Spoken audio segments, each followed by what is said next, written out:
Hey everyone, it is March 5th, 2017, and this is your episode 85 of At Percussion. I'm your host, Casey Cangelosi, and with me, as always, are my friends Megan Arns. Hello.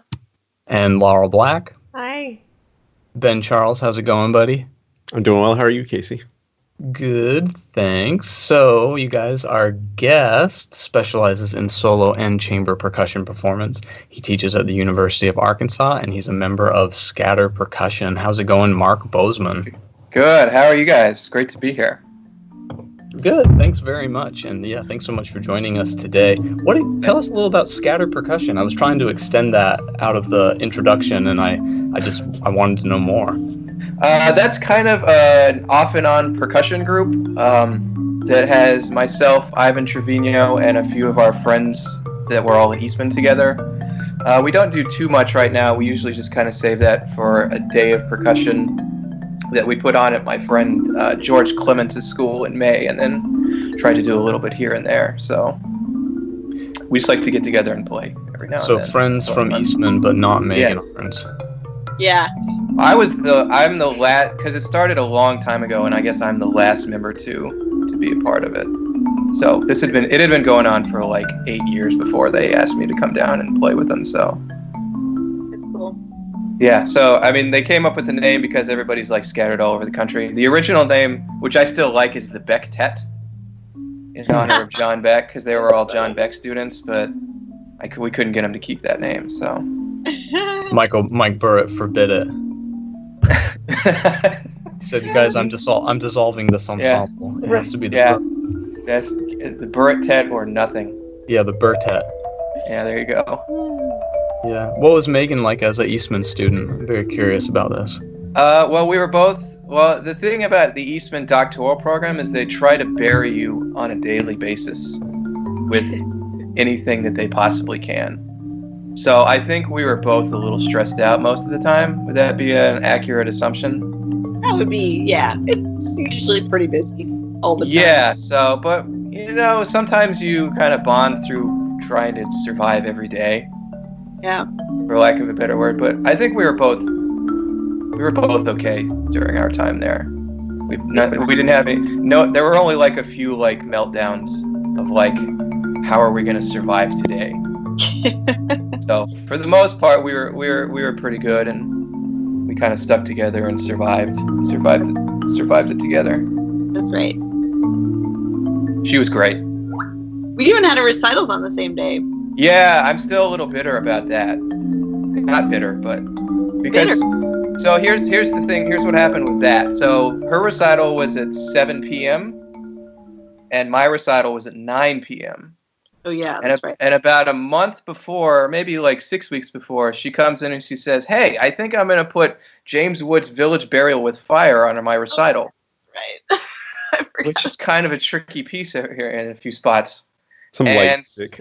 Yeah, and so like we had to learn that piece in like 3.5 weeks, which is kind of a big process. That wasn't a recital, though. We were learning it for something else. But we were learning it. We were learning it for the Kennedy Center concert. Yeah. But you were like, "I'll just put it on my recital," which was like a month before. Oh wow! And so we had like 6 days a week of like 5-hour rehearsals while I'm trying to put my recital together. And then I think there's kind of a lot of stuff in that piece. And so I think by the time we got the stage cleared off for mine, and mine set up, I had like 5 minutes before my recital started. And at Eastman, they are very strict about like starting your recital on time. So like the stage managers are like yelling at me to like start my recital. And I was playing Ivan's duo Into the Air. That was the premiere. And the guy I was playing it with was Chris Jones, and we hadn't seen each other in like a month.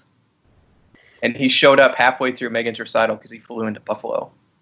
And so we're like, well, I guess we'll just play a couple notes and see how this goes. But we survived. It's okay. There were a few days I was kind of angry, but it's fine. Who was responsible? Who was responsible for making the little like wooden dowel instruments? That is the percussion maintenance guy at Eastman. He's a wizard named Brian Stotts. Gotcha. And he is in charge of like repairing all the instruments up there and like making stuff. And yeah, they just had him make that stuff, and he did a great job. He's the king of angry emails too. Amy made the like wooden wind chimes. Yeah, she did. But Brian was the one who was, and he was kind of upset because of how detailed it was. He's like, "Why does this have to be so detailed?" But he did it. So yeah, that was Brian Stotts. He's in the Rochester Phil too. That's his kind of day job. Repair stuff on the side. But everything else was pretty good at Eastman. Casey, we can't hear you, by the way. How's that? There you go. Oh, okay. Dude, I'm a mess over here. This starting today has been like so difficult with computer things. So you mentioned a Brian and you mentioned wind chimes. So I was going to do this a little later, but I think this makes perfect sense to do right now. Have you guys ever had to make glass wind chimes? Nope. No.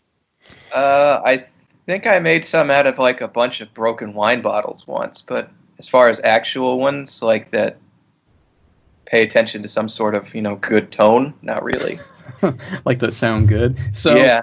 We talked about Brian Nozny's wind chimes, I guess, 2 or 3 episodes ago, and we played some recordings of them. Now, glass wind chimes come up now and again. I feel like I've had to use them maybe 3 times my whole career. I recently bought some for the Crumb Macrocosmos, 2 pianos, 2 percussion, that we did here at JMU a little while ago.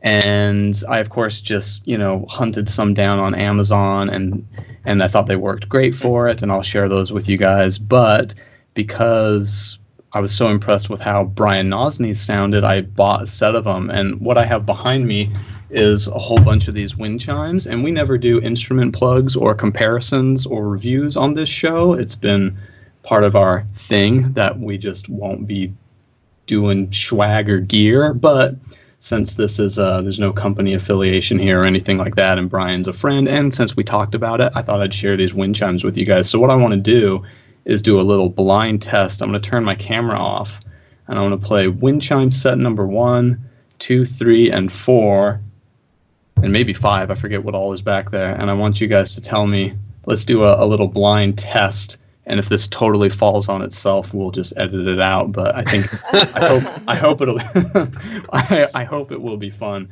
So hopefully my camera's gone and you guys can still hear me. That is correct. Yep. Okay. So here is glass wind chime test number 1.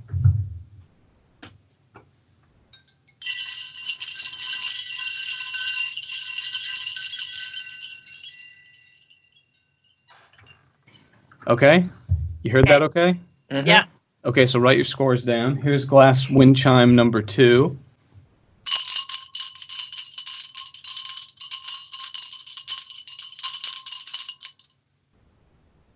Okay, and here is number 3.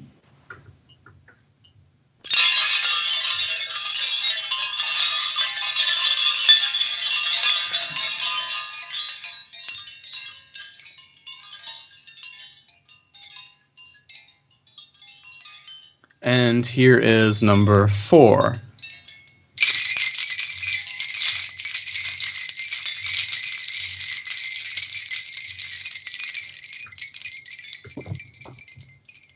Okay, now hopefully we don't totally screw Brian in our results, but what did you guys think? Not number 2. Yeah, Okay. no, 2 Definitely. worst. Yeah, I agree. Megan's holding up number 3. I like number 3. Okay, cool. Laura, what'd you think? I don't know. Do somebody else, not me. Oh, okay, here I we don't go. like judging things. Does anyone else have a firm opinion? I kind of liked number 1. Yeah, I also thought like 1 and 4 were my top 2. Okay, Yeah. cool. So Brian's our number 3, and who knows how this is coming across on the mic and whatever, but yeah, those are these right here.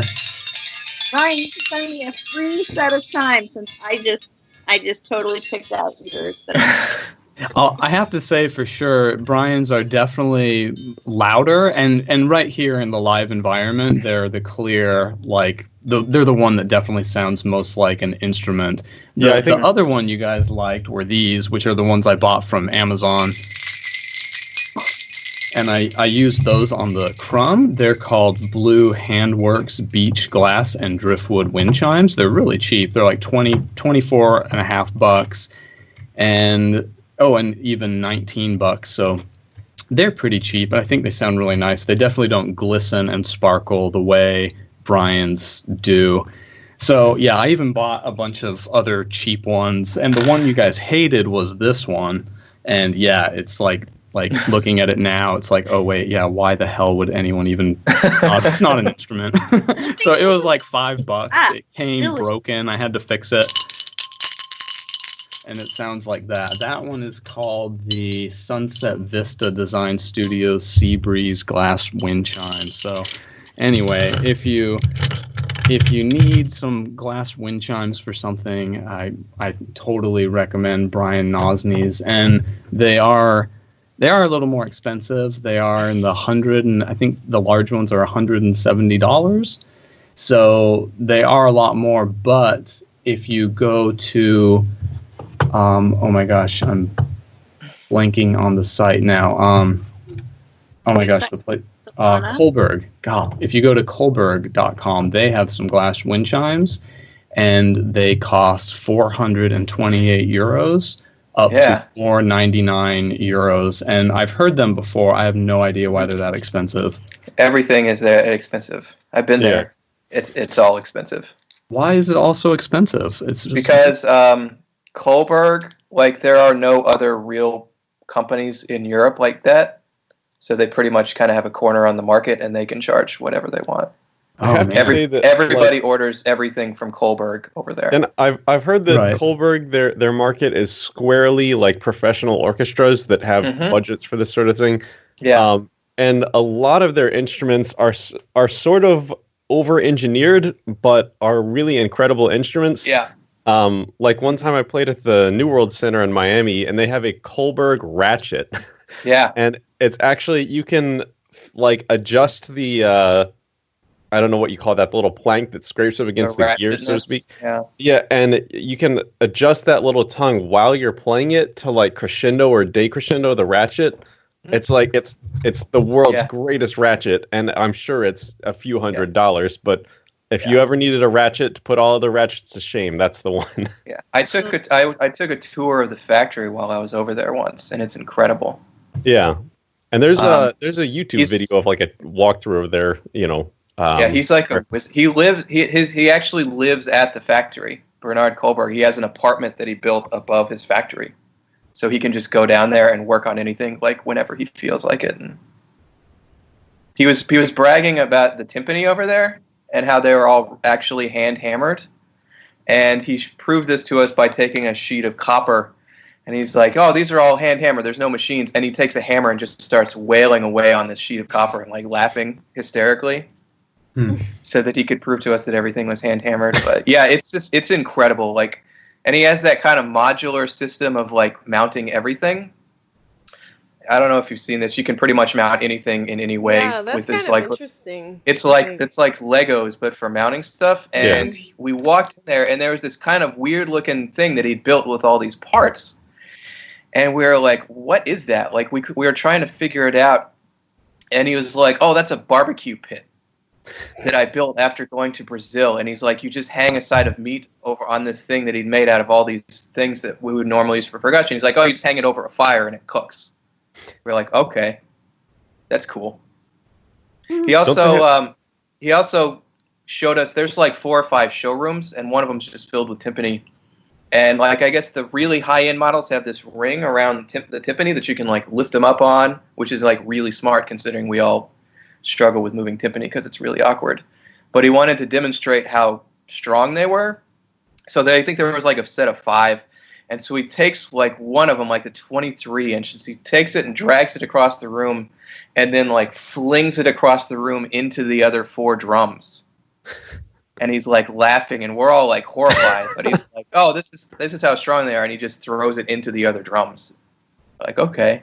This kinda cool. sounds like the kind of dude that would charge 500 euros for his glass wind chimes. Everything. They were like, oh, you should pick out some drumsticks. And we're thinking, oh, if we came to the factory, they're going to give us like a pair of drumsticks. And they're like, no, these are like 60 euros. Or like, let's put those back. And Yeah.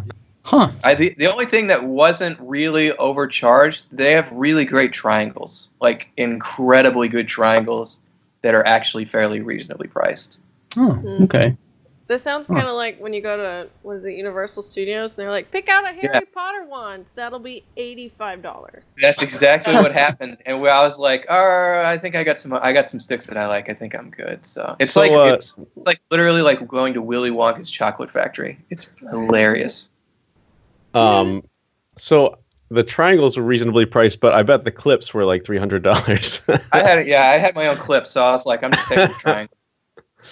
I've played on Kohlberg gear before in Europe many times, but I've never, I don't know, I've always just thought like, oh yeah, it's like different. It's I don't know. Yeah. Yeah, they also make like music stands and chairs, so they don't just make percussion. So like orchestras. I remember also we got ready to like buy stuff and they wouldn't take credit cards because they were only used to taking like 50,000 euro orders from orchestras, so they just didn't take credit cards, so we had to pay for it in cash. Okay.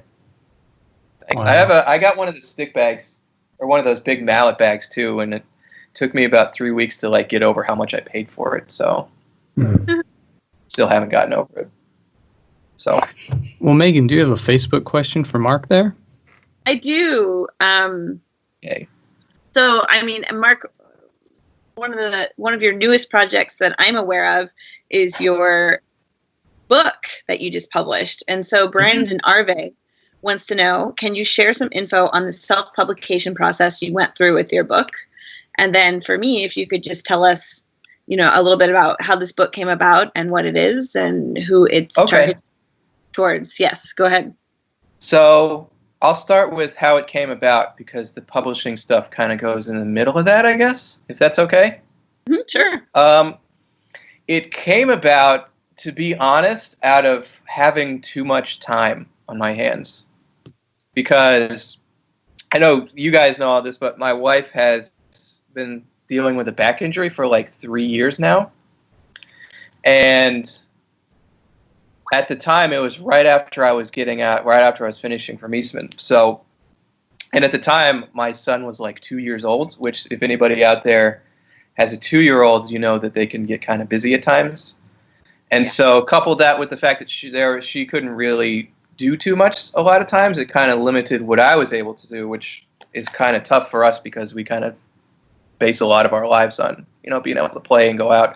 And I wasn't able to really do that. So I was trying to find something else to do that would kind of feed that, the creative urge that we all have. And so I had written a few articles for Rhythm Scene that Megan graciously put in the magazine. So I had gotten a little bit used to doing that. And so I had spent a couple of years teaching percussion methods at Eastman. And one of the things I always told my students when I was in that class is like, there's no way that we're ever going to cover anything in this, like everything. I'm like, I'm pretty sure by the time the semester is ended, 4 new instruments in percussion will have been invented. So we didn't really get to talk about like 4 mallets in any way because there was just no time because it only met once a week. So we only had a few classes. And I noticed that students were starting to learn 4 mallets like way earlier than I did. Because I think I started in like high school and I was that was always the thing that you did in college. And I was teaching a little bit in the Rochester area and I would say, hey, how did you learn how to do this? And they were like, oh, like a senior kind of showed me how to do it when I was a sophomore. And I was like, that's probably not the best way to go about doing that. So I just started writing like a short article on just how I taught my students how to hold 4 mallets. And I was going to market it towards like music education journals for people who had gone through methods classes but didn't really get to do this. So I kind of whipped up an article really quickly. It took like half an hour or something like that. And I went in my back room and took some pictures of my hands at like 3 a.m. And I sent it out to some people. I sent it to my mom because she was a former band director. And of course, she's my mom, so she loved it. And then I sent it to my buddy Aaron Stabell, who is in Rochester, and he was in Eastman before me, and I was like, hey, is this a terrible idea? And he emailed me back, and he said, oh, this is actually really good. If you wrote like 10 more of these, you'd have a good book on your hands. And I was like, all right, well, I think I'll just do that. So I started writing it immediately after, because I was like, well, I got some time on my hands while my kid's sleeping and my wife's recovering from a back injury. So I started just writing about how I used to teach all my students. Like, I had a pretty set process of what I did to teach students how to, hold and use 4 mallets while I was teaching in Chicago. And I started thinking, I said to myself, well, this will be good, but nobody's going to buy this if it's just me.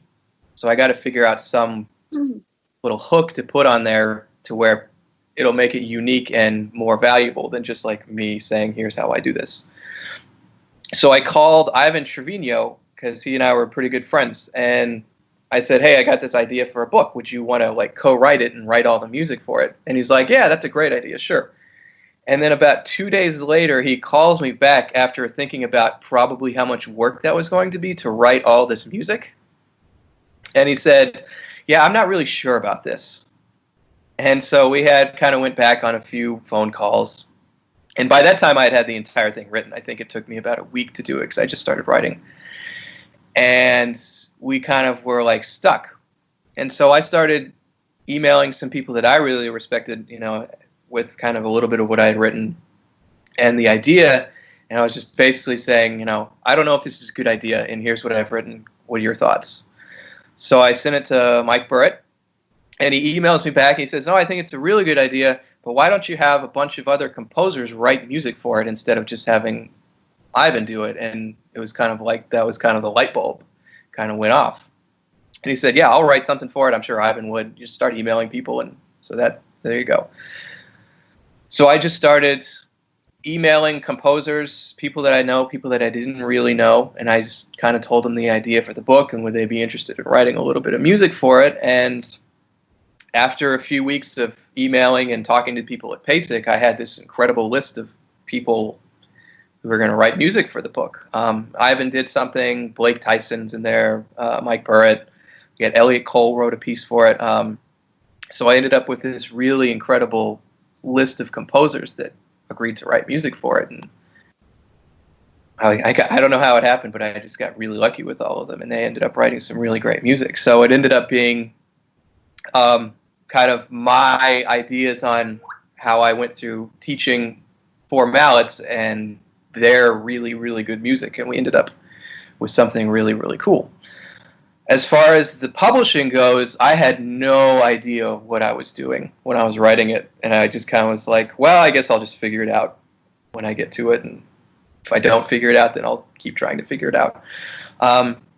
So I knew that I didn't really want to go through a traditional publisher, because I'd had a lot of discussions with Ivan, because Ivan self-publishes everything. So we would talk about that a lot. I remember a couple times we were going to watch boxing at a casino in upstate New York.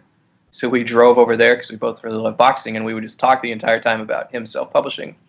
So I knew I didn't want to go through the traditional publishing route, because he had kind of given me some ideas. For a couple of reasons. One, because I have to pay all these composers, and I didn't know how I was going to do that if I wasn't going to make that much money for the royalties. And then the other reason, which is a little more personal, is because during the time when she had the back injury and we had, my son, it was kind of a tough time for us. And it's really hard to get a career going when you can't leave your house for weeks on end. So this was kind of my only creative outlet, and it kind of helped me get through some tough times. And so it's really, really personal to me for that reason, that it kind of helped me survive through some rough times.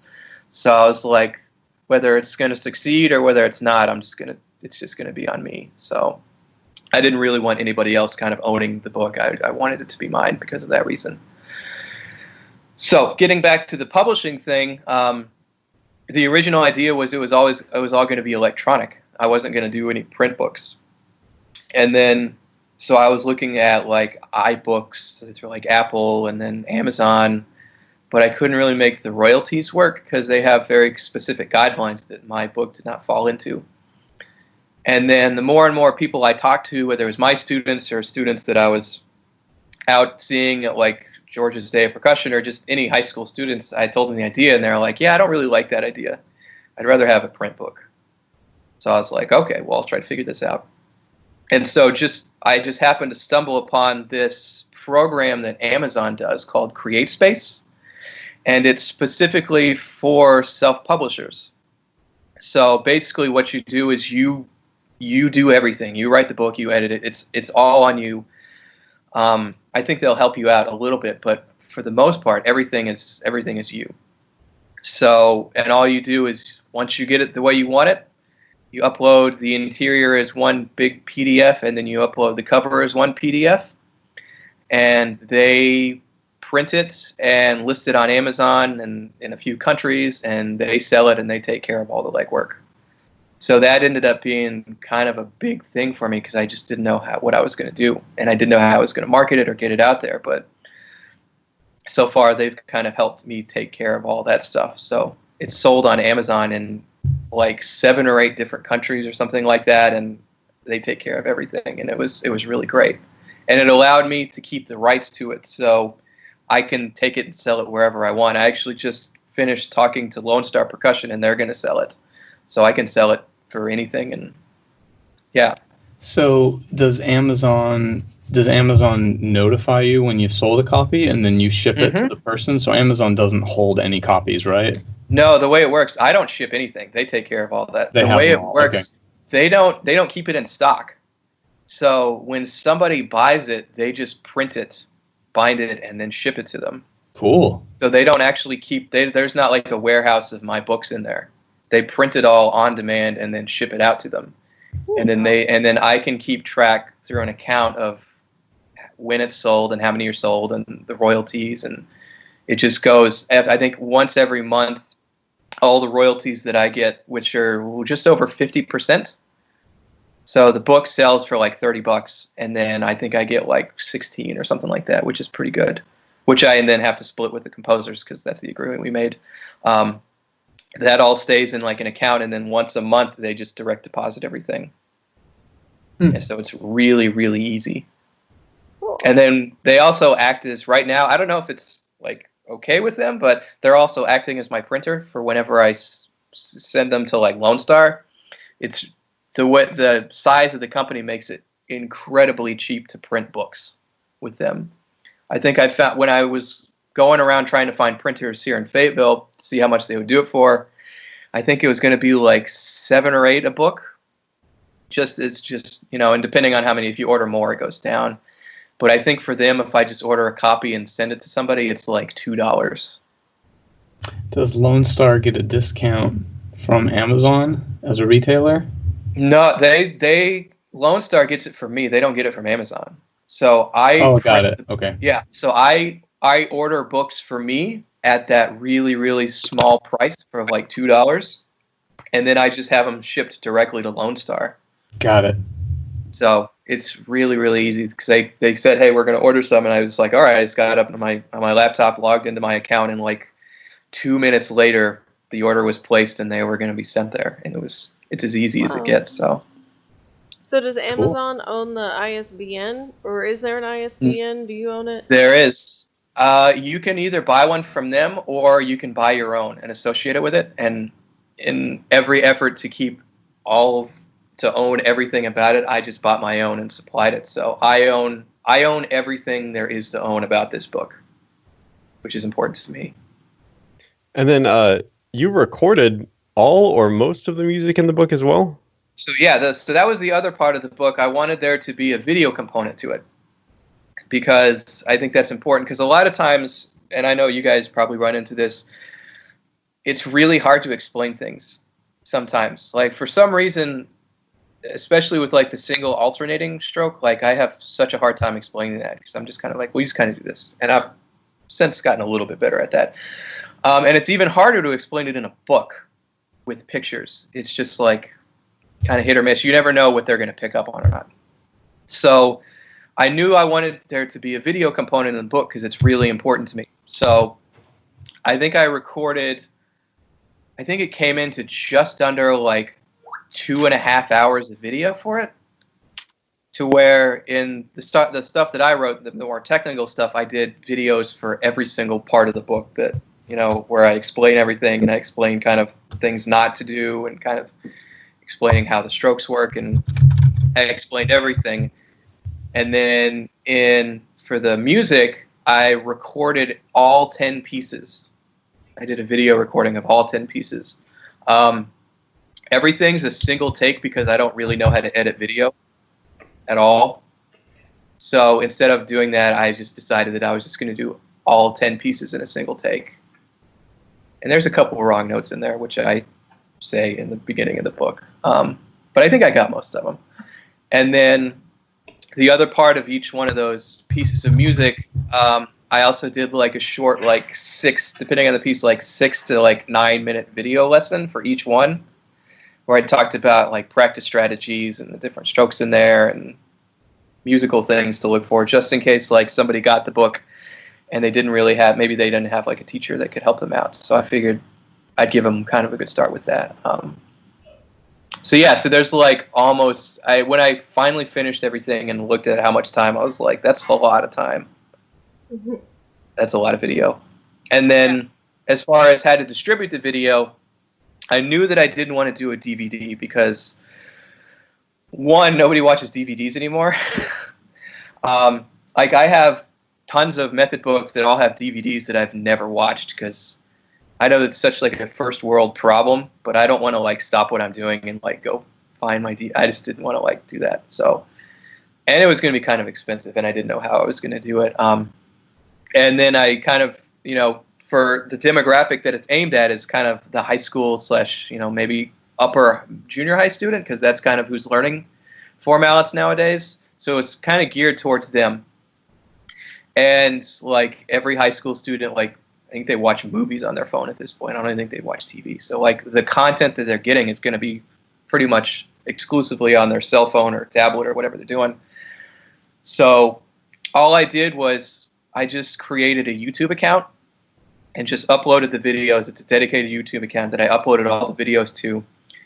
And I made QR codes for each video and printed them in the book so that when you want to watch a video, whether it's on the performances or something else, all you do is scan it with your phone and it'll just start playing on your phone. So that way you don't have to fumble with anything. You just scan it and it'll start playing and you're going to get whatever you're going to get out of it and then you can go back to it. So wow, that's cool. Is there ever a possibility? Go ahead. I'm sorry. Go ahead. Is there ever a possibility of a YouTube URL changing? So they could scan and then one day it might be the link will be out of date or something because YouTube has to change it? I don't know. I haven't really come across that much at all. I've never had a URL change on YouTube. Mm-hmm. Yeah, I haven't either. I hope not. Otherwise, I'm going to have to figure something else out. But it happened to me once with an assignment I used to use in a music appreciation course. Over the course of some years, the link changed. But I think that is because the user took it down and put it back up. Yeah. So I can see that. I'm not planning on taking anything so fingers down. crossed that it would have to be by your doing for that to happen. Yeah. Right. So we'd always do that with rhythm scene. We would, if people sent us links, we would say, can you send us a copy or your original so that we can put it up on Vimeo, because they wanted control over that URL, Yeah. Especially since it's a digital publication, so that those links don't go bad after a while, but it's through PAS. So I think that makes sense, or that's smart to have it on your YouTube channel where you have control over it. Yeah, I have control. I just created a dedicated channel that I control all the time. And it was free too. So like that was another kind of big thing. Like it costs money to print DVDs and do all that stuff. Like I made all the videos myself because I'd been doing that for a couple of years with my other YouTube channel. So I knew how to do that. So I just and the University of Arkansas was so gracious that they just gave me like the keys to their recital hall for the summer. And so I just parked my marimba in there and then I would just set up I have all my own microphones and my own cameras and I just went in there and set it up, hit record, and went for it, and that was free. QR codes are created for free, so it's like, this makes sense. It's easy and it's free, so I don't think there's any better way to do it. So it's very cool. Well, congrats. It sounds like it's going great. Thanks. So, you guys, I have a technology fun fact for you before we move on to Ben's segment. So, true or false, when the hard drive light blinks on your laptop or your computer, you can look at the rate of the blink and gather some computer information from it. My computer doesn't even have a little light anymore, so... Yeah, I haven't seen one of those in years. Okay, well, desktop computers and a lot of laptops have a blinking light when it's accessing the hard drive, and the light blinks. I have no idea. I think it's true because at least on the Mac, there's like a beeping code, so like you can help diagnose the problem based on how many beeps are happening when you're trying to start your computer, but it's not responding. Yeah. So because of that recent horrifying experience, I would say true. So yeah, the question is there a way from like an airlocked computer, meaning it's not connected to anything, it's not connected to Wi-Fi, it's not connected to Ethernet or anything, can somebody steal information from you? And the answer, what's that? I would say no, just based on a little blinking light. Right. So the answer is no, unless they previously install some malware on your computer, to which case it assigns the blinking light to deliver information. So, right, if nobody got to it, it's fine. But what could happen is you download something and it hides, and if a hacker has line of sight on your blinking hard drive light, the light can blink. What was it? I think it was 6,000 times a second. It was really, really fast. And that translates to something really pathetically slow, like 1 megabyte of data per minute, which isn't much. But if you were trying to steal like a password, that would be very easy to obtain, because a password is just a line of text. Yeah. So yeah. Anyway, it was just something a little news item I ran across that I thought was really fascinating. That's some Mr. Robot stuff. Happened to you. Right. And of course the solution would be, okay, you have your computer airlocked, you put some electrical tape over your blinking light and you're done, Yeah. Anyway, I thought it was interesting. Ben, what do you got for us today? Yeah. So I don't know if I guess it was before we started that I mentioned that I really like Mark's YouTube videos, and he has a YouTube video of John Serry's West Side Suite for marimba. So I wanted to talk about John Serry today. And when I was doing my research, I had no idea how, just out of curiosity, how many John Serry percussion pieces can you guys think of? 2. Anyone else? Solo pieces? Just percussion work. So I got 4 off the top of my head. Can anyone think of more than 4? I had no idea. I came across 9. Okay. And there may even be 1 or 2 more that I didn't come across, but in all my prior knowledge and my little prodding, I found 9 total. So for anyone not in the know, John Serry is a composer and a jazz pianist, and he kind of dabbles in percussion as well. So a lot of his compositions are percussion oriented. And he studied at the Eastman School of Music, and he was at Eastman at the same time as Lee Howard Stevens. They were born a year apart, so they were around the same time. So I have a feeling that Lee Howard Stevens and John Serry, that sort of influence they had on each other early on, also set their respective career paths on whatever I'm trying to say together. But anyway, so yeah, his first composition that I came across was called Conversations for Timpani Duo. It was written in 1973 and revised in 1986. This would have been written while he was an Eastman student, and it was premiered by Gordon Gottlieb with the composer as the second timpanist. And the revised version was performed, I think it was premiered at PASIC with John Haas and, again, the composer playing the other part. He wrote a work for a percussion ensemble for 10 players called Intrusions from 1974, which I believe was written for Frank Epstein, but I could be wrong because it was also revised in 1986, which might have been the Frank Epstein version. He has a piece called... I played that. Yeah. I think I played it once. Yeah. Go ahead, sorry. Oh, sorry. He has a piece called Therapy Suite from 1975, which would have also been during his Eastman time. That was... Can I jump in there for that one? Yeah. That Therapy Suite, I played... so at Eastman, they have this thing called the Performer Certificate. Yeah. And you have to play a 20-minute recital. Or... it's like a 20-minute jury. And you have to play like a keyboard piece, like timpani, and like multiple percussion. And he wrote that for his PC jury. So It's like 20 minutes long, and it has all three. So instead of playing three separate pieces, he just wrote his own piece that is an entire performer certificate jury, and that's what that piece is. So. Okay, cool. Yeah. So it's in 3 movements: anxieties, fantasies, and aggressions. And as Mark mentioned, the last movement is for timpani. Actually, it's timpani and gong alone.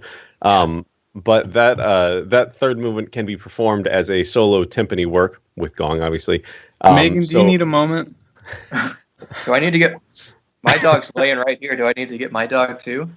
Megan's muted her mic, but there's definitely a dog situation. There's a dog situation. The dog thinks that he's a lap dog, and he's so big. Very large dog. Anyway, carry on. That's all right. For anyone looking for a solo timpani work, that third piece would be a good alternative to Carter pieces. Yeah, I played that one, and there's a reason it's called Aggressions, and you get to take out some stress. In 1976, he wrote a piece called Duet for Percussion and Keyboards, which I couldn't really find a whole lot of information about, but it was composed for Steve Rabin, and it was premiered by Rabin and Serry. Then the first big work that we really come across that people know is Night Rhapsody, which was written in 1979 for Lee Howard Stevens, commissioned by Mr. Stevens, premiered in Town Hall in New York City. And I came across like a review for this one, but you needed like a subscription to this website, so I was trying to find the newspaper review of the performance, but I couldn't. But Night Rhapsody is like one of the most technically demanding pieces in the marimba repertoire. It's just insanely difficult, and so it's rarely performed today, although people still do play it. And then in 1981, he wrote another work for Lee Howard Stevens, which is one of the sort of quirkiest pieces in our percussion repertoire, and this is the one that Mark recorded called West Side Suite. And when I first heard about the piece, I thought it was simply an arrangement of the symphonic dances from West Side Story for solo marimba, but that it is not. It is, I would describe it as sort of a fantasy on the themes of West Side Story. And it is also, I think it makes Night Rhapsody look easy. I mean, it does insanely difficult. And then also, curiously enough, he didn't secure copyright permission from the Bernstein estate when he wrote it. So there were lawyers involved, and the piece is not published because of that copyright infringement. And I think it might actually technically be illegal to perform, although it still is. And Mark has an just unbelievable recording of the West Side Suite, which I'd love to hear more about that once I can get through all this information. But it's a killer piece and incredibly difficult. And then in 1985, he wrote a concerto for Steve Houghton called Concerto for Percussion, Brass and Percussion, which is kind of an odd name, but it's percussion soloist with a brass and percussion ensemble. That's what the name means. That was premiered at PASIC in Los Angeles. In 1987, he wrote a concerto for marimba and wind ensemble. And Casey, do you know anything about this work? About the concerto? Yeah. No? Well, you actually have a tie to this work that you didn't know about. That I don't know about? So it was commissioned by Lee Howard Stevens. I don't know about. It was commissioned by Lee Howard Stevens, University of Wisconsin, and James Madison University. Oh yeah, totally. Of course I knew about that. Which you, of course. So the first movement of it was premiered in the spring of 1987 by the University of Wisconsin Whitewater Wind Ensemble, and the full work was premiered April 30th, 1987 at the Kennedy Center with Lee Howard Stevens and the JMU Wind Ensemble. So, Casey, there you go. Bet you never knew that. Wow, cool. Thanks, dude. I did not know that. And then here's the thing that I'm a little scratching my head about. I didn't find any information why, but from 1987 all the way up to 2009, as far as I can tell, he stopped. He didn't write any major works for percussion. And it could have been his career as a jazz pianist was taking off. I don't know. But in 2009, there was I think it was a commissioning consortium that wanted another marimba solo from John Serry. That did not violate copyright for one thing, and also that was a little bit easier than Night Rhapsody, which it is not. No. But this other work was called Ground Lines. It was completed in 2009 and premiered by Ji-Hae Jung at PASIC in 2010 in Indianapolis. And there's a great recording of Ji-Hae playing that on YouTube. It's like one of those Vic Firth videos. It's actually the PASIC premiere. But yeah, if that work is supposed to be easier than Night Rhapsody, that it is not. And Tom Burrett too, isn't Tom's CD called? Yeah, Tom Burrett recorded it on his CD, and I think the CD is actually called Ground Lines. Yeah. Yep. Dude, Ji-Hae's such a badass. Yeah. He's ridiculous. Yeah. I mean, and like when I found out we were having Mark on this episode, I knew I wanted to do the John Serry works because, as I put it in our little Facebook group chat that we have going, like, Mark is one of the only people in the world that has any business playing these works because they're so difficult. So yeah, Mark, could you tell us about your experience learning the West Side Suite and recording it and all that? Yeah, sure. Yeah, it's tricky in a couple spots. Understatement. Well, the first time I heard it was actually sitting in Lee Stevens' living room because I did his summer seminar, and I don't know if he still does it, but he used to bring everybody over to his house, and I think he's since moved because that was an interesting house. I think it was pink. And he bought it because there was, back in like the 1920s, they had this big foyer right when you open the door for like hosting like formal parties. And he bought it because he really liked the acoustics in there. Yeah, and that's where they recorded all the old Malatech CDs. Yeah, so Gordon recorded Astral Projections in there. So that was in his house. So he used to bring people there. And we would just hang out. So so we were all sitting there, and he's like, okay, I'm going to play you this recording. And he told us a little bit about the piece. And I think that was like right after my sophomore year. It was a long time ago. I think it was like 2003 or something like that. So he played it for us, and I'm sitting there thinking, I was like, I think I'd like to play this, and I don't know how, but I think I'll just do that at some point. So I kind of geared all the pieces that I would start working on over the next like 5 or 6 years towards like being able to play that. So like, I was like, okay, I got to learn this piece, this piece, this piece. I knew I had to learn like Night Rhapsody because I knew that was kind of a stepping stone, if you can call Night Rhapsody a stepping stone to something. So I kind of always had that in the back of my mind is like, oh, I'd like to play that one of these days. I don't know when, but I'll play it. I don't know what'll happen if I get sued or something like that. So I just started kind of learning other pieces, and then I think I finished my master's degree at Northwestern, and I was like, all right, I'm going to take a few years off because I think I had been in school for like 7 years straight, and I was like, no more of this. I'm done for a while. So I just started learning it after that because I had played Night Rhapsody, and I had played I'd played the second movement called the Passacaglia, which is based on One Hand, One Heart, which is I think my favorite one, and I'd played that on a recital at Northwestern. So I'd already worked on it a little bit.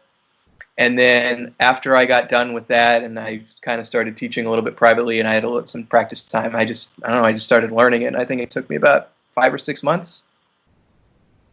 And yeah, there were a lot of moments like in my little apartment of like, I'm going to throw something at the wall. And it's kind of one of those pieces that whatever pride you have in your abilities quickly destroys it on a daily basis. Yeah, and so I think it took me about 6 months. I want to learn.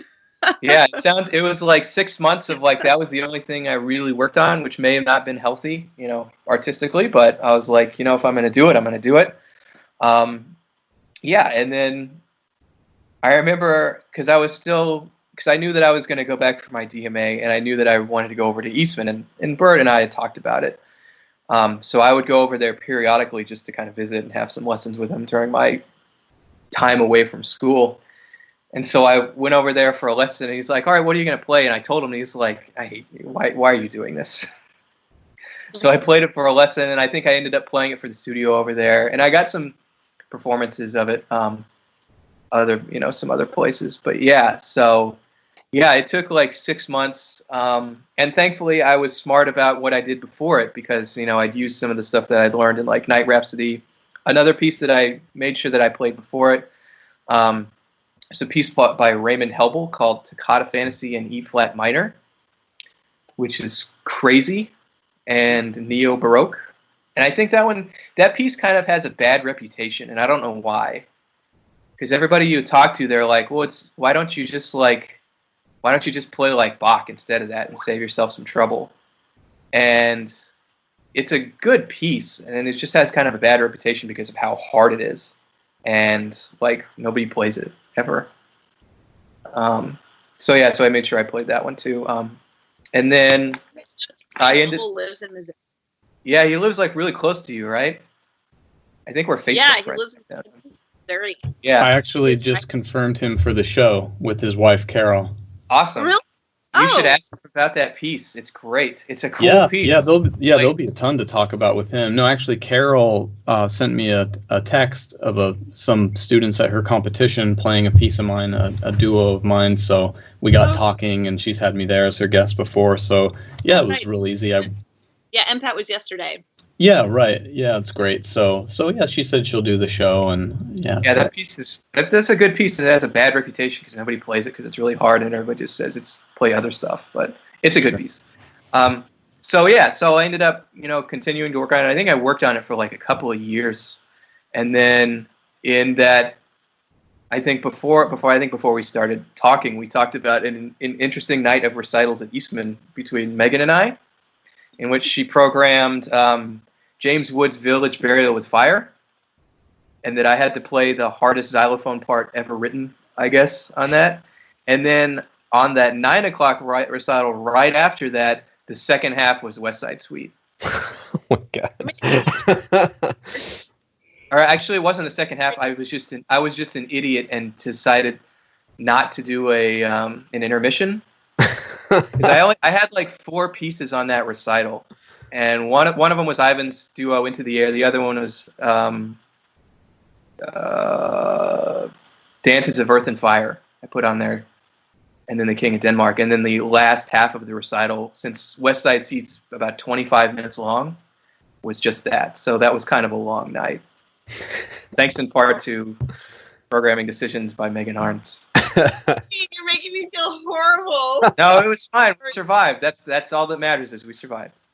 So yeah, and then the thing that blows me away about Mark's performance is I also was looking on YouTube at recordings of Night Rhapsody, and there was a recording I came across that the guy playing it just looks so awkward and uncomfortable. It's difficult music, and when Mark played the West Side Suite, which is harder, I think.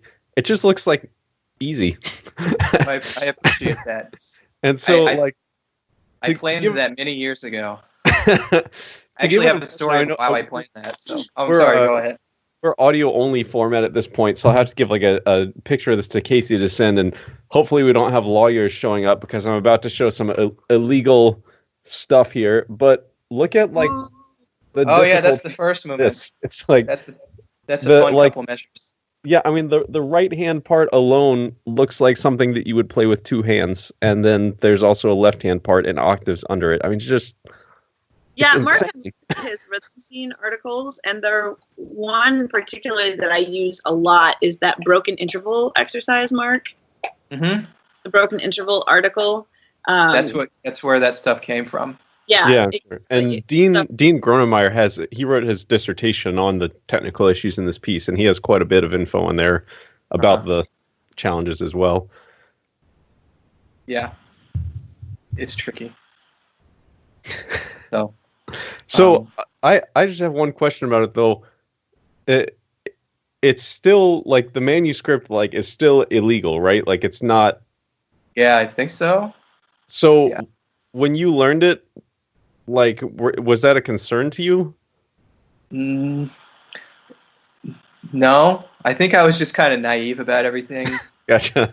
And I was just like so headstrong of like, I think I'm just going to go ahead and do this, and we'll figure everything out later. Because I didn't get it. Oh, I'm sorry. Go ahead. No, just on that topic, we had a Facebook question from Daniel Crisp, which is just, where do you get this music? So yeah, just to clarify, this is not published, this is not available, or what? Yeah, it's definitely not published, not available. I think there's some issues going on with Night Rhapsody too right now, but I can't confirm that. Yeah, because I talked to Lee about it at PASIC, and I didn't get any details, but there was something weird going on with that. But no, so I heard this, I think, my sophomore year of undergrad, and I knew that I wanted to play it, but I didn't have the music to it, and I was like, okay, well, something will happen. I don't know what will happen. So I think it was either the first or kind of early second year of my master's degree at Northwestern, and the other guy doing my master's is somebody that Megan might know named Dan Davis. Oh yeah, from Florida State. From Florida State, and I haven't talked to him since then. I don't know where he is. Dan, if you're watching, give me a call. I'd love to catch up. So he went somewhere, and he somehow came back with the music, because the only other person that I knew had the music was another guy who was there named Ryan Kilgore. I don't know if you guys know Ryan. Yeah. He was a year ahead of me, and he had it, but he wouldn't give it to me. And I was like, kept asking. He's like, no, I'm not going to give it to you. I don't know why, but he just wouldn't give it to me. So Dan shows up, and he's just like, hey, I got this. Do you want to copy it? And I'm like, definitely. So I made like 5 copies of it. Yeah, it's like I don't know how many times it's been photocopied. It's like came from a friend of a friend of a guy from a friend from this guy. It's like I don't know where this came from. I don't know how many times it's been copied. There are parts of it that it had been copied so much to where there are parts of it kind of missing at the top. And I had to figure it out, what the notes were. So I had a friend that studied at UNLV with Dean, and so he got a copy from the library there. And this was a guy I knew at Illinois named Adam Walton. And so when I found out he had a copy and I knew it was, contraband, I was like, Adam, I got to get a copy of that. Yeah, I may or may not have scanned it. Yeah. But you can see, on my copy, some of the ends of notes are cut off. Yeah, so same thing. Not the severity. Yours looks better than mine. Yours looks way better, cleaner than mine does. So. You guys, I get literally a email or a Facebook message a week asking for the music to "Silence Must Be" by Terry DeMay, and I don't give it to anybody because he asked me not to. So yeah. I mean, this is a little different. I wouldn't advocate for photocopying music, but you literally can't get this unless you. I mean, it's illegal for me to have it in the first place. So what does the composer want? Do we know? I know Terry DeMay. I don't know what he wants specifically, but I know he said, yeah, I'll give you this music because you asked for it, and you say you want to play it, and okay, but yeah, just all I ask is you please don't distribute it. And I mean, literally, often, and I've had that piece for years, and I tell people every time. I say, no, sorry, I have it, but I can't give it to you because I told him I would not. And you're welcome to email him. Here's his email. Good luck. Yeah. And I think mostly he blows people off because I don't know, doesn't want it out there too much, or I don't know why. Yeah, I mean, I'm not. The thing is, I'm not planning on performing it at any point soon. So. Yeah. I don't know what the deal is. It's kind of a weird thing with him, and I don't know. I felt bad, but at the same time, I was like, I really want to learn this. And yeah. if anybody's wants to, if I get a lecture, I'll listen. I'll do that. But I just really wanted to play it, and I think it's an important piece too because and I'm so bummed that it's got the legal issues that it does, because as far as marimba music goes, as far as to like a general public, it can be pretty inaccessible for people who don't know what's going on. And I always felt that this could have been a really important, like, good piece, because people know West Side Story. They know the themes. They've heard them. Even if they don't know the musical, they know them. So I always thought it could be kind of a good bridge for people who weren't like us and could, for, you know, to kind of help them out with us. But it is what it is. So I haven't gotten any angry letters from like videos or anything like that. So I'm good. On that note, I came across the newspaper article review of I don't think it was the premiere concert, but of a concert where Lee Stevens performed the not symphonic dances, but the West Side Suite. And I couldn't access the full review, but the title of the review was, once it loads here, Stevens Marimba, well-tempered, but programming wasn't. Wow, that's savage. And I know that Bill Murch said one of the lines from his like New York debut recital review was like, William Murch plays or it said, if Beethoven wrote sonatas for the marimba, William Murch would play them beautifully. Unfortunately, Beethoven didn't. There you go. Yeah. It's a pretty articulate criticism, though, I have to say. No, it's a nice way to put, you know, like, we recognize good playing here, but we're not all fans of new music, you know. It's well said. So, but yeah, I totally get what you mean, Mark, by like, this could have been a piece that people would have really grasped onto. Although I don't know, because I don't think many people physically can do it. Yeah. I mean, Lee Stevens certainly could, and you can. I'm sure Jihye Jung could, but beyond that, I'm starting to run out of names. Yeah, I always had hoped, and I don't know if it'll ever be a possibility to do like get a couple people to do like an all Serry concert at PASIC or something like that, but the legal issues being what they are, you know. Yeah. I always thought that would have been a good concert that people may have wanted to come here. Yeah, I think that there might have been not a full concert, but as far as I can tell, there was some sort of feature thing that happened at PASIC in 1986 because the timpani duo and his percussion ensemble work were both performed then. So yeah, maybe it's time for a revival or something. I don't know. Yeah. Well, you guys, I have one quick little thing to share with you, because I saw, if you go to MIT News, you'll find that there is possible drug treatment that could combat hearing loss. So this is news.mit.edu. So basically, you know, the way our ears work, you have your outer ear, your middle ear, and your inner ear. So I'm just give everyone a quick little recap of 7th grade biology class. And of course, sound travels down your outer ear into your auditory canal and eventually into your skull and then into the inner ear where we process sound. So sound vibrates your tympanic membrane, also known as your eardrum, and that oscillates the ossicles, which are the two little bones in your ear, and that sends vibrations all the way into your inner ear, which has two functions. One is the vestibular portion, and that controls our balance, and the other controls our hearing, which is the nautilus shell cochlea. So that, of course, controls your hearing, which I assume we all know this roughly. And, of course... Cochlea. Cochlea, thanks. You're right. So lining your cochlea are, of course, the tiny little hairs, and the fluid vibrates, and that's how we hear. So, of course, prolonged exposure to even, you know, medium volume sound can damage it. Certain medicines can damage these hairs, and of course, very loud, intense volumes, short or long, can damage these hairs. And then, of course, just aging. We all experience some hearing loss.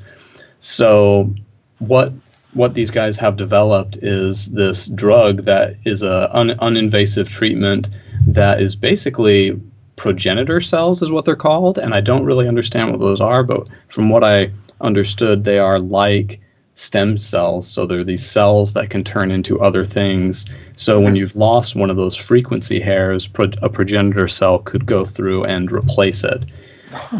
So what I think is amazing, though, and what I couldn't figure out from my reading is how the heck do they target a specific dead frequency hair?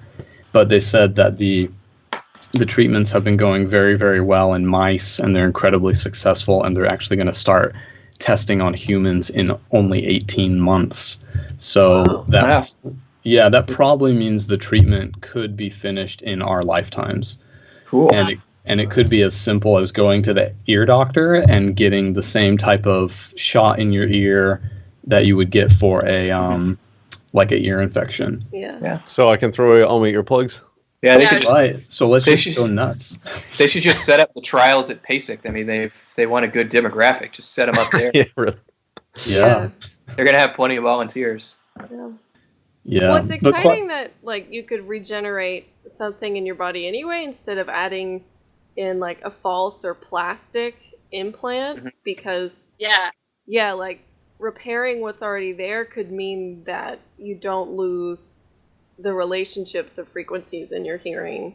Yeah, there's a TED Talk that I always share with my music appreciation classes early on by a surgeon who puts in cochlear implants, but he's also a musician just by hobby, and he actually created these 2 audio tracks.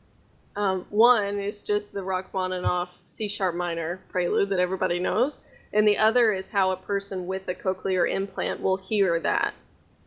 And it's kind of wild. Like you get the basic idea and the shapes, but the overtones are out of whack, and the intervallic relationships aren't quite right. And so even though the implant makes you no longer deaf, you don't experience music the same way. But how could we find that TED Talk? Huh? How could we find that TED Talk if we were searching for it? Just Google TED Talk Charles Limb. Limb. Okay. Limb. Yeah. It's really great. And the students in my classes, none of us ever think about things like that unless someone has experienced hearing loss that profoundly. And but it gets you on an interesting conversation of how important music would be if you never heard it. Yeah. Well, and it's really great, and they say, of course, this could improve a whole lot of people's quality of life, and especially sufferers of tinnitus. And so, for those of you who are, young listening to the podcast, you know that Beethoven wasn't just deaf, but he had suicidal volumes of tinnitus in his ears. People have been known to throw themselves off of buildings due to like the loud, just torturing ringing in their ears that they can't get to stop. Do any of you guys have tinnitus? I have it in my right ear. A little bit. I don't. I think it's like really faint, but yeah. Wow. My mother actually, my mother's a speech pathologist, or she's retired now, but she was, and she worked with deaf people and people with hearing loss. And so she's always been on me about wearing earplugs, and like she used to bring her little machine home from work to test my hearing. So That's great. Thanks, Mom, for looking out. That's good. It would be so sad to not be able to hear someday, Yeah, especially for you guys to not be able to hear me, right? So sad. That's the worst. Just be So terrible to get to hear Ben anymore. Well, you guys, we're pretty much out of time, but I think we should end with a last Facebook question. From one of our favorites, Ted Jackson, and he just asked Mark, he says, do you have a general routine or group of exercises you do for marimba? Basically, how do you have such ridiculous chops? And we talked about the book, so I don't know, maybe is there anything to add? I guess the quick answer is yes. And I'll try to be as quick as possible about it. I actually was just telling one of my other students about this yesterday, so I prepared for this question with my other student. I think when I got to my freshman year of college, I kind of did the, you practice your X number of hours and you show up and you kind of do all the right things that we all kind of did before we kind of figured out that we actually needed to, put a lot of work into this. So I remember about my sophomore year, I was playing the Mexican dances, and it was not going well at all. Like, my lessons were not good. Like, it was just like not going well, and I couldn't figure out what was going on because I never really had too much trouble with stuff before. And then I was driving home one night, and I realized, kind of had the epiphany of, oh, you can't play this because you haven't really worked on your technique at all, and your hands aren't very good. And then I kind of realized that, every time I'd go into the practice room, I'd, crack the knuckles, play a couple notes, and then jump right into the music without actually working on anything in my hands. So like my hands couldn't do what I was asking them to do because I'd never really worked on it. So I just kind of went home and got my method of movement out and kind of put together a group of exercises, that covered each of the different stroke types. And I was like, okay, I'm going to do this every day before I start working on my music. And I think initially it took me about 20 minutes to play through all of it, so it wasn't too bad. And things started getting a lot better. So I just kept doing this regimen of warm-ups that I had come up with. And then every time I would get a new piece of music, whether it was given to me or whether I just picked it, I would go through it and figure out all the different things that I couldn't do in it physically. And I'd just go, I can't do that, gonna have trouble with that, gonna have trouble with that. And I would write in the cover, like, okay, these are the things I can't do. And I would either just make up an exercise for it, or I would go through, or I'd find one in like method movement or something else, and I would just keep adding on to that original like block of exercises. And that went on, I think within about a year, it had gone from spending about 20 minutes every day working on my technique to about an hour and a half. Wow. And I did that every day with the exception of like Christmas and Thanksgiving for like 5 years. I had to stop doing it because at Northwestern we did like a PASIC concert and we just got buried. I just had so much music that I just didn't have time to do it all. So I had to kind of cut it down a little bit. But I did that, and part of this was going like I wanted to do West Side Story. I was like, I don't ever want to have to look at a piece of music and say I can't do everything in there. So I just made up exercises or found them for every possible thing that I could possibly ever be asked to do. And I did it for literally every day for like 5 years up until like I just didn't have time to do it. And I always made sure, this covered everything, like the broken intervals, rolls, and every type of roll, every type of anything that I could possibly be asked to do. And it took me an hour and a half to do it every day. And I had kind of 3 general rules, and I'll try to keep it quick for myself. The first one was I told myself that if I couldn't play everything completely relaxed, that I couldn't play it. So I was like, that was really important to me because like I wanted to be able to play everything and not have it look or sound hard. I wanted everything to be super relaxed. So that was my thing. It's like if I'm tense, then it means I can't play it and I got to keep working on this stuff. The second thing was I always had to make sure that everything evolved all the time, so that when something in my exercise regimen got comfortable or easy, I always changed it to make it way harder.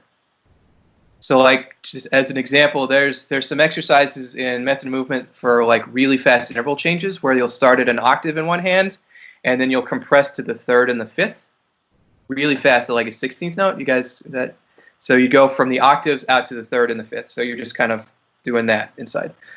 And it was in 16th notes, so it would go really fast. So you had to train your hands to do all these interval changes really fast. And at one point, that got really easy. I was like, okay, let's figure something else out. So I started adding the other octave. So it was like dot, dot, dot instead of just the 2.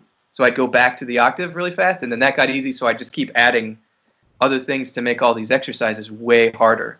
So every time something got easy, I made sure to make it harder on myself again.